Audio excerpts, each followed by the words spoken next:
It's Wednesday, October 3rd, 2018, and this is KBIA's Views of the News. Our weekly roundtable on media behaviors comes to you from the Futures Lab studio at the Reynolds Journalism Institute. I'm Amy Simons, and here with me are my Missouri School of Journalism colleagues, Mike McKean and Ryan Thomas. Amy.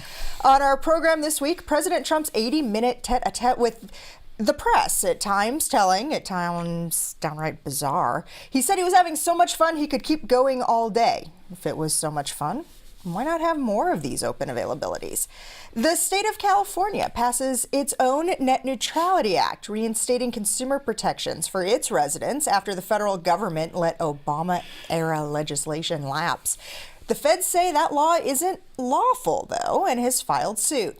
And there's been yet another security breach at Facebook, this one affecting 50 million people worldwide, including at least one of us sitting at this table.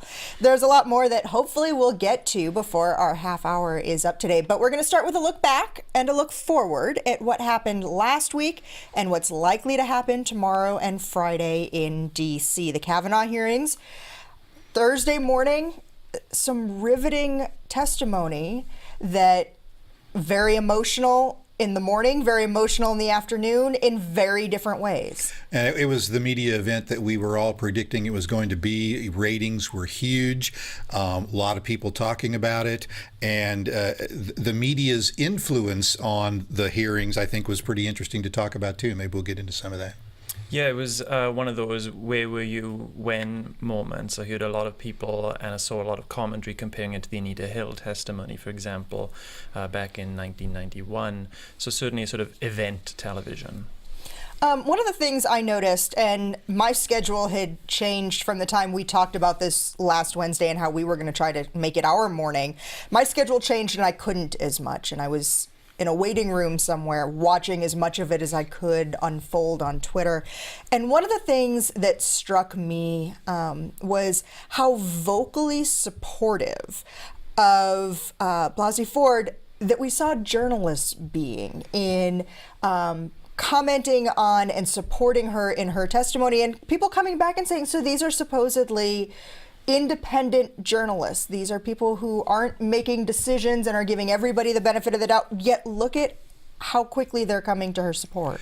And I don't know to what extent that was, one, simply the fact that they believed her, two, that they are cognizant of the Me Too moment and how they, might be perceived if they didn't. I don't think it was just the words they spoke either. I mean, there was an interesting piece on our Links blog where the Washington Post looked at the chyrons, little graphics on the lower third of the screen that sort of summarize what the newsrooms want you to know about what's being said or has been said. And with the possible exception of Fox News, for the cable channels, you could see that those chyrons are also, it seemed to be supportive in the sense that they were quoting her testimony, 100% positive, lots of the words that she spoke.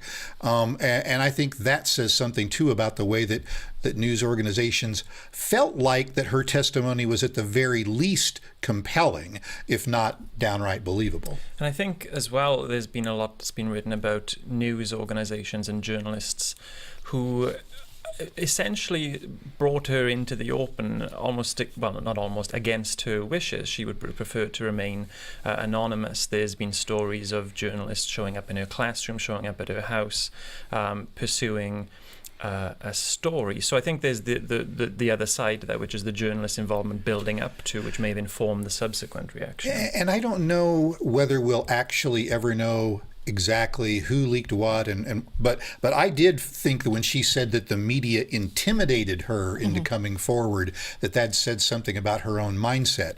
We don't really know who leaked the information to the media. Could have been somebody with the Senate. It could have been one of her friends that she talked to about it. We don't know, but clearly the practice of journalists sort of staking out prospective subjects for big stories is something that happens every single day. But in this particular circumstance, it makes us kind of have to reflect a little bit about whether or not we should be doing these kinds of stakeouts and what the rules of engagement are when we do them. Well, and that's one of those things, too, that I bring up every time there is some kind of a mass casualty event and the public becomes very critical of how reporters use social media and Twitter specifically to reach out to sources. And is it that they're critical because they don't like the job that we're doing, or are they critical because they've never really seen the sausage be made before? Because we've been doing those things for decades, but technology has changed how transparent some of those practices may be. There's a great piece on our Links blog from the Columbia Journalism Review that talks about, I think they refer to it as the routinization of pushing through the kind of natural human response to be empathetic and try to in search of the story in instances of trauma or mass casualties, natural disasters. All these sorts of things are of a kind of a similar nature here, and sort of wearing it almost as a sort of badge of honor, which I'm not quite sure on that part, but certainly the first part. I'd hope that we, as a field and as a profession, sort of made progress on this front, but perhaps not. I'm not sure. There was another positive aspect of the media coverage. I don't know that it really, that the media can take credit for anything more than turning on the cameras, so to speak. But we found that the National Sexual Assault Hotline, something like 150% of the calls that they would get on that same day that was going on. C-SPAN, which during the breaks was having call-ins, like they said, like every other call was a woman calling in to share her own experience with sexual assault or abuse. And so there were some positive aspects of the coverage, just having the cameras on in that kind of historic moment. The story hasn't gone away this week as we await, the end and the conclusion of the FBI investigation and what happens next with the subsequent vote. And in some ways, it's even turned to bizarre moments waiting for the band UB40 to respond to the fact that there was a bar fight that may have been started while the song Red Red Wine was playing. Like, the reporting is still developing about other potential incidents.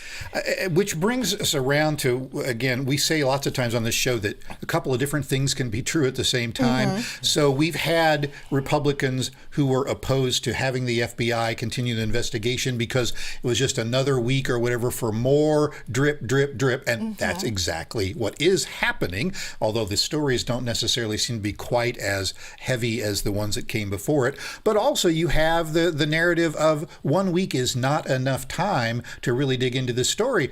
Looks like that's turning out to be true too, from everything we're seeing about efforts to, rein in the investigation, to who has or has not yet been interviewed. So both of those narratives from the Democrats and the Republicans, there's some truth to each one of them, I think. There's also something a little bit icky, technical term, about cable news pundits sort of scoring this like they would a sort of heavyweight boxing match in terms of the testimonies that were given, and so did they land a blow here? It's all that sort of language. And then the sort of horse race coverage about what will this mean for a certain Senate seat in West Virginia or Missouri. And while I accept that those stories have to be told, I do worry about them being told too much. Do they have to be told, though, or is that just a way to fill the dead air during this week while we're waiting for the next incremental development? It's just kind of some way to keep people talking about something. Well, except I'll maybe rephrase that. They are a story that can be told. And I think there are obvious political implications here because Claire McCaskill, the senator from West Virginia, is another example of senators who haven't sort of come out yet, or maybe McCaskill has, I'm not sure. But in any case, covering the political implications of it are an eventual story, I imagine, but maybe they shouldn't be first and foremost. Mike, you had also mentioned you'd hope to talk a little bit about the influence that the media had. We have a lot of video clips we're going to be playing during today's show, so I thought I would restrain myself on this one. But the Saturday Night Live cold open with Matt Damon playing Brett Kavanaugh there were some laughs in there. There was what felt to me to be the right amount of levity, but too much too soon. No, I mean, this is what they've done well to sort of resurrect their brand over the past couple of years since Trump has been elected president. And I thought that, Matt Damon did a really good job of impersonating Brett Kavanaugh, from the sniffs and the drinking the water and all the stuff. It seemed like it hewed pretty close to home. I think I would give them credit for finding the moment and not exploiting it more than they otherwise normally would do. I thought it struck the right note as well. It was a funny sketch. I was worried there would be an opportunity for Alec Baldwin to wheel out his Donald Trump impression, which I'm not a huge fan of. But that kind of skit where you had a Trump character sort of mocking it, or a skit that would mock her testimony particularly, may cross the line. But I thought they played it just right.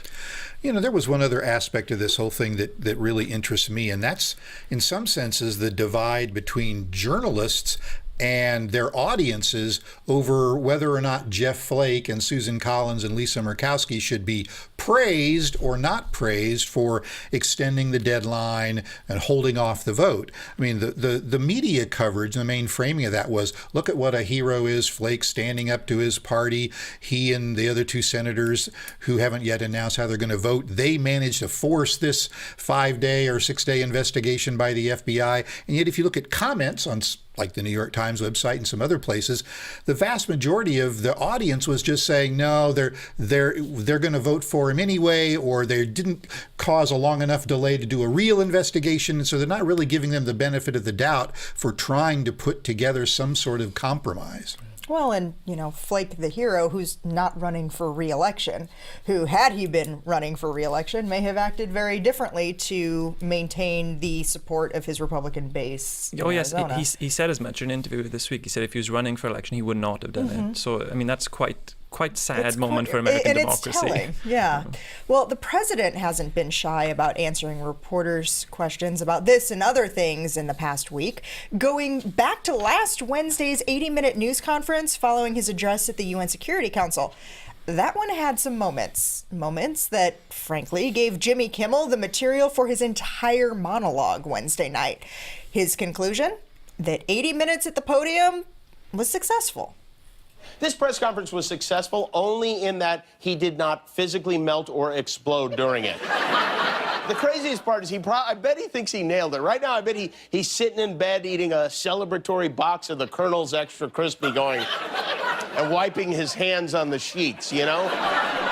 So some of the highlights, the claim that the Democrats wouldn't have accepted George Washington as his Supreme Court nominee, and that the leaders who laughed during his speech at the UN were laughing with him. It was, let's just say it was a lot. And wouldn't you know, it took until 20 minutes into that news conference for the president to call on a woman, and it didn't happen until CNN's Jim Acosta asked this. If you don't mind, after I'm finished, if Ouija or Hallie or Vivian or one of our female colleagues could go after me, that would be great. Mr. President, just to follow up on these allegations against Brett Kavanaugh. What does he mean by that? Explain. What does that mean? I think it would be great if a female. What does it mean? No, what does it mean? It would be great if a female reporter would ask you a question about this issue. So if you don't mind, I wouldn't mind that at all. No, wouldn't mind it at all. All right. Well, let me. If I could wouldn't make any difference to me. So Hallie Jackson did ask the next few questions after that, and she did get around to asking about Kavanaugh. That's part of what led to that bizarre response about George Washington perhaps having a shady past with women. And when she did, he answered and then started sparring with her a little bit, making jokes and then opening up. The tone of it, this whole 80 minutes, the tone of it was just bizarre.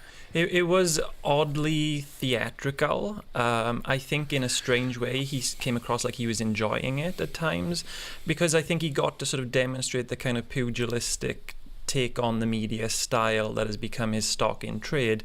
There was a question where a Reuters correspondent was asking a question. He said, "Give it to me, Reuters," you know. And he also sort of demonstrated that he's very savvy about knowing how the media world operates, in the sense of sort of following major developments. Like he congratulated a Sky News correspondent on their takeover by Comcast. He follows these things very closely.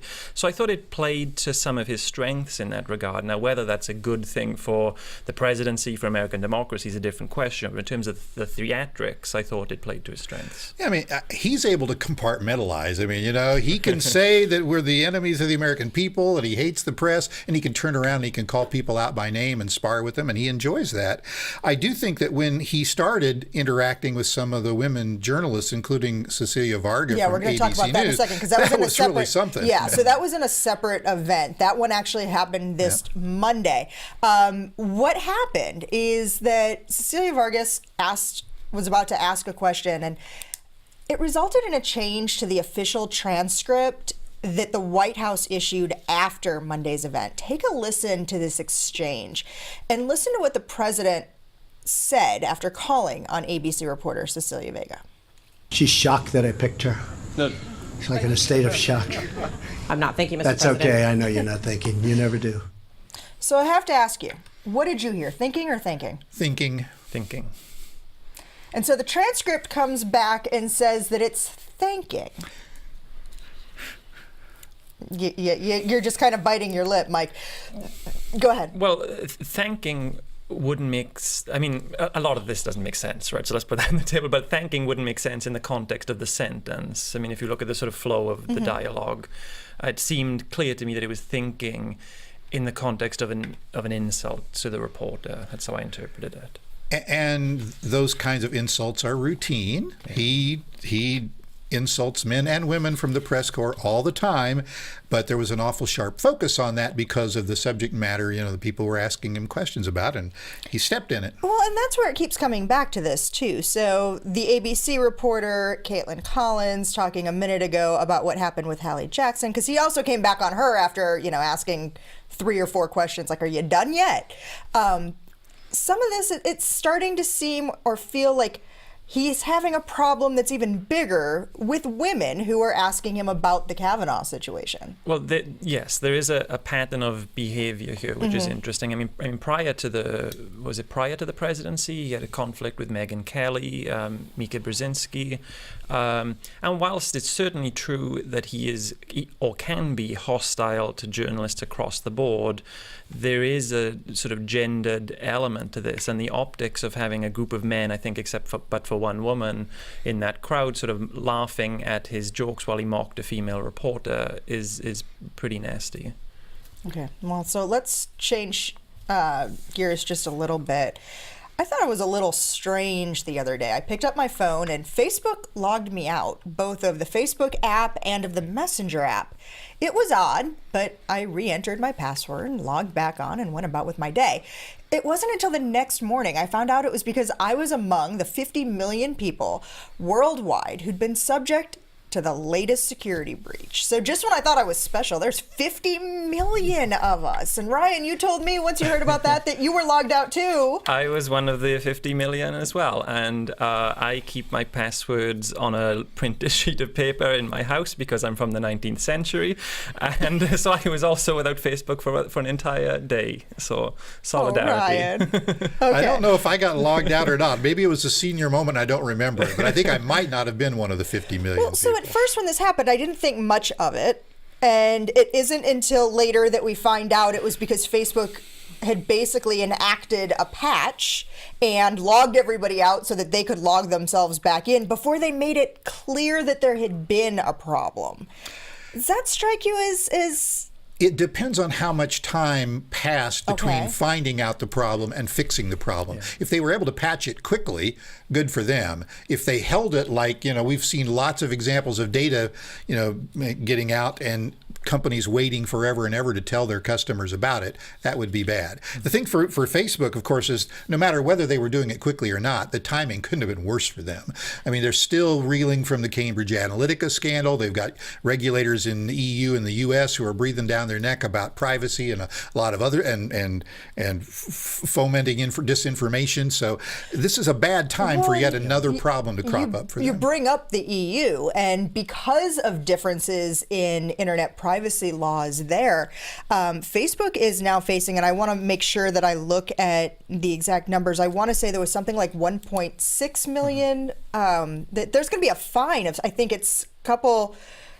Because, no, I don't have the exact numbers, so forgive me for that. But I think 5 million of the people affected were in the EU, and as a result, they're looking at a very, very hefty fine because of this. 1.63 billion Thank was the number you. that I saw Thank you. quoted, which was identified as 4% of its annual revenue. So it's not quite a drop in the ocean, but maybe it is enough to make them sit up and take notice. I think it's helpful to keep in mind that we're dealing with two very different sort of regulatory regimes here, where the EU and Europe is much more in favor of regulation than the United States. And so it'll be interesting to see the outcome of this. If they want to avoid EU fines in the future, future, then they need to get their act Well, together. then they might, because they would want a uniform user experience in the US rather than have different user experiences. So in some ways, the EU may take a leadership role in this. I don't want to sound like an apologist for Facebook, but look at the irony of the three exploits that the hackers used. One was through a tool that was meant to help upload your birthday videos more easily, and two of them were actually changes that they'd made in their software to protect your privacy better, and instead they got hacked. One of the interesting things, there was a piece I added to our links blog early this morning. New York Times' technology columnist warning people that because of these types of data breaches, if you're logging into other sites, like for instance, my Chicago Tribune subscription I log into most often using my Facebook, that the breach could actually also translate to other places where you're using Facebook single sign-on or authentication, and to maybe start making additional passwords for your list. Maybe. Point noted. Okay.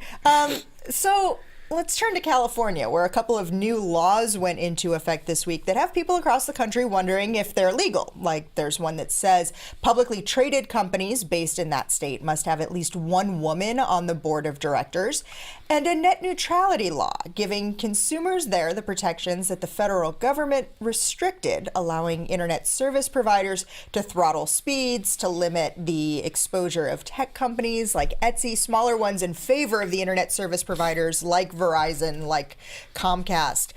This California law, what exactly does it prohibit? What does it allow for? Well, I saw it prohibits broadband and wireless companies from blocking, throttling, or hindering access to internet content, from favoring some websites, from charging more for faster speeds, and so it reinstates in the state of California the Obama-era net neutrality protections, and there are some very, very technical measures in which it goes beyond that. And so this is the first state to have this sort of enhanced law. I think Vermont and Oregon and Washington State have tried in the past, but California is the first to sort of bring all this together, and it's attracted a lot of attention and a lobbying campaign by the telecoms industry to defeat the bill. So I'm not exactly a interstate commerce expert, but federal government is not happy about this, has already sued to enjoin the law, and Ajit Pai says that the chair of the FCC says this is not legal. And the telecom companies are arguing the same thing, that there needs to be one law across the land for regulating or not regulating the internet service providers. And here's California stepping in, and this sort of piecemeal state-by-state approach could have problems. It's funny, though, because the same folks who will argue that we need to have one common federal solution for a public policy issue like that will turn around and say just the exact opposite thing when it's an issue like, say, abortion rights. Oh, states ought to make up their own rules, and instead of having one Supreme Court rule that guides us. So there's some kind of strange bedfellows here on wanting to have the federal government stand up for consumer protection of the internet. On a general abstract level, I mean, I think it makes sense to have a uniform federal approach, because this kind of crazy quilt of different regimes in different states where your rights as an internet consumer are different. But that is true in some ways to the architecture of American governance, where power is sort of separated and devolved. What will be interesting is if this law stands, if it isn't struck down. I mean, California is a populous state, and so the telecoms companies may decide to comply. I mean, we don't know yet, but it may then become a model. But we'll see. We'll have to follow it in the court system. Okay. Well, before we go, there are a few pop culture stories to bring to your attention. Let's start by taking a listen to this.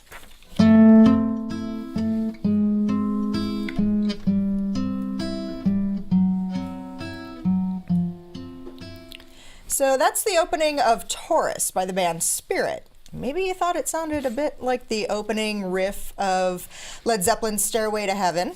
you wouldn't be alone. And that's why there's about to be another copyright infringement case starting up. This is going back to court. We talked about this a couple of years ago, and now that decision's being thrown out. There was a lower court judge who presided over a trial where a jury found that Led Zeppelin had not infringed on the band's copyright. But now a federal appeals court panel has said, well, wait a minute, the judge gave some faulty instructions to the jury that might have led them to come to that conclusion, so they're going to reopen the trial. I guess we'll see Jimmy Page and Robert Plant testifying again, and whether they can overcome the concerns about what is clearly, in some ways, a very similar sound in the two songs. I think the ruling sort of inferred that the previous standard was too stringent in the sense that it had to match every single individual note. And what the new guideline may be is look at it as a totality, a sort of sounds like, a sort of smells like a test. Well, and if it's something that you at home want to take a listen to, make sure you check out our links blog at KBIA.org, because the video and audio clip that we have posted on there has the two back to back all in a single clip, so you can listen to it. Kind of a neat announcement about a show with a bit of a cult following.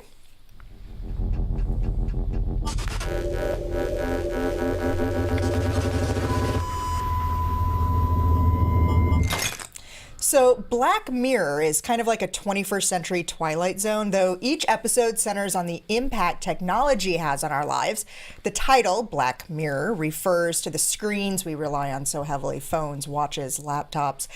A twist is coming for season 5. There's going to be an episode with interactivity. Choose your own adventure type of thing. I haven't seen Black Mirror yet. I'm behind the curve there. But I loved the Choose Your Own Adventure books. And so I like the idea that the user, the viewer, can shape their own viewing experience. What's particularly interesting is that because this is a show that focuses on the consequences of technology, the viewer then may be prompted to think of the moral consequences of their choices for the characters within a narrative. That's a very clever thing to do and a very sort of way to humanize that. Yeah, I have enjoyed Black Mirror and can't wait for the next season to drop in December. But I'm not quite sure how this is going to work. I mean, Netflix and others have experimented with this sort of choose your own adventure format with some other kinds of programming. But this is a very expensive and very complicated set of stories that they tell. How exactly are they going to fill different endings? And I do think it is intriguing, as you say, Ryan, that, considering what the show is all about, it could cause us to contemplate what our own role is in the technologies that affect us. But that's going to be a very, I think, difficult thing to pull off. I don't doubt that the creators of Black Mirror can pull it off. It's a great show, but I'm going to be curious to see what it actually looks like. Well, and I am too. And I have this bad feeling too that once I watch that one outcome, I'm going to go back and watch it again. I'm going to go back and watch it again and check out each of them. Well, we are pretty much out of time for this week. I'd like to thank you for spending the last half hour with us. Read more about each of the topics we talked about today on our links blog under the programs tab on KBIA.org. Like us on Facebook or follow us on Twitter. Our handle there is @viewsonKBIA. These are all great ways to watch and listen to our program again. Leave us comments, questions, see previews of what we'll be talking about next week, and more. Our thanks to RJI's Travis McMillan for directing today's show and to Aaron Hay for handling the audio. Tim Pilcher composed our original theme music, and Ellie Fitzgerald is our social media producer. I'm Amy Simons. Be sure to join us again next week when we're back with you for another edition of Views of the News.